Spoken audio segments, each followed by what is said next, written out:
We're going to take it from the top. So we started talking on Sunday about the Torah reading, and we've established that Moses established the Torah reading on Shabbos and on Monday and Thursday, and but at Mondays and Thursdays and Shabbos there is no really set structure in how to read the Torah and what kind of cycle to study the Torah in.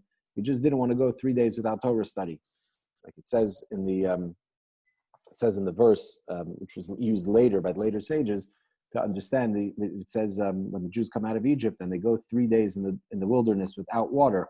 So that's an allusion to Torah. They go 3 days without water, everything starts to turn bitter. Without Torah, the world starts to get a little bitter. So we don't go 3 days without Torah reading, which is Monday, Thursday, Shabbos. Later, Ezra, so right at the beginning of the Second Temple period, establishes that the Torah reading on Mondays and Thursdays should consist of 3 people being called to the Torah. A minimum of 10 verses should be read from the Torah. There's just one exception to that. But generally, it's a minimum of 10 verses and 3 people called to the Torah. On special occasions like Rosh Chodesh and Chol HaMoed, with the mini holiday days, the intermediary days of Sukkot and Pesach, 4 people are called to the Torah. Moses actually established that on festivals, 5 people should be called to the Torah, 6 on Yom Kippur, and 7 on Shabbos. That shows sort of the heightened level of spirituality and holiness of those days. 5 on Yom Tov, 6 on Yom Kippur, and 7 on Shabbos. So the Torah reading is established, and then you had a difference in the custom between the Jews in Israel and the Jews in Babylonia on what exactly the annual cycle looked like. So the Jews in Israel read through the whole Torah, starting from the beginning, going all the way through to the end every 3 years. So it was a 3-year cycle. And the Jews in Babylonia, they did it in a year cycle, which is the custom now today of Jews all across the globe, including in Israel, that we have an annual reading, an annual cycle of reading of the Torah. So we start on Shabbos Bereshis, the first Shabbos after Simchas Torah, and we conclude, of course, on Simchas Torah every year, and we go in order from the beginning till the end every week. Now, the Torah is divided to 53 or 54 parshas. I say 53 or 54 because 2 of the last parshas, Netzav and Vayelech, can either be counted as 1 that's separated into 2 or 2 that's combined into 1. At any rate, you can't fit 53 or 52 or 54 into a 52-week year without doubling up in some places. Furthermore, on festivals, we actually take a break from the annual cycle. On festivals, we read something related to the theme of the festival. So we go out of that regular cycle, and plenty of festivals have, at least 2 out of the 3 pilgrimage festivals, and then sometimes Rosh Hashanah, Yom Kippur, will fall on Shabbos, when we won't be reading the weekly cycle, the weekly reading, we're going to read the special reading that's related to the festival of that day. So we end up with a shortage of a couple of weeks. So that's why we have these double parshas where we partner 2 parshas together, we pair them together so we can finish the cycle in a year. Okay, so that's as far as the Torah reading cycle.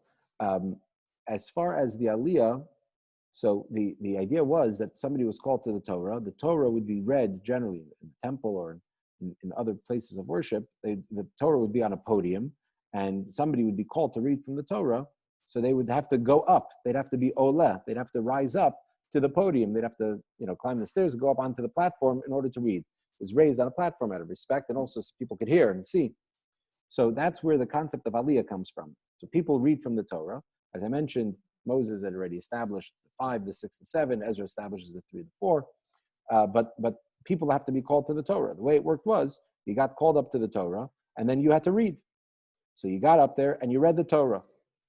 And that was called an Aliyah because you went up onto the podium to the Torah.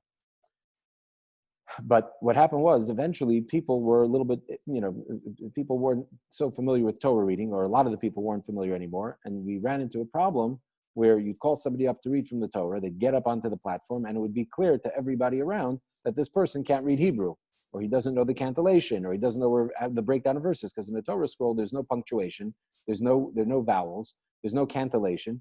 You have to do it all by heart, right? I heard the story about this, about a rabbi who had come to a shul.